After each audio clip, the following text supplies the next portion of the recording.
foto primeiro. Agora vocês estão vendo Milene e tio Mário fazendo o lanche da tarde.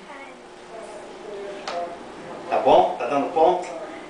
Se ficar ruim, a culpa é da Milena. Não, é culpa do tio. Milena. Ou é culpa da tia que tá fazendo Vai, Milena, não nada. joga farinha na roupa não, hein? A tia Ana só dá ordem. Isso, tira da raspa lateral. Isso, isso. Tio Mário só dá ordem também. Raspa lateral para não desperdiçar farinha.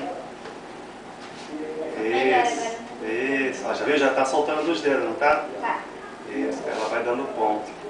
Quero o pão bem fofinho, hein? É, massa direito isso aí. Aí tu vai dar valor ao coitado do padeiro. O padeiro faz isso todo dia. É, aí quando tu vai na casa da avó, aí tu vai ver, pô, vó, deu maior trabalho pra fazer essa torta aí. É.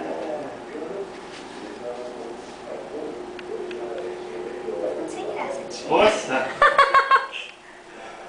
Não pode parar agora, hein? Senão desanda.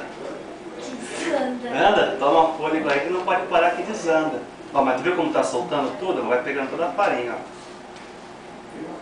ó. Ó, tá jogando tudo pra fora. É aqui dentro que é pra fazer, não é na cozinha toda. Não.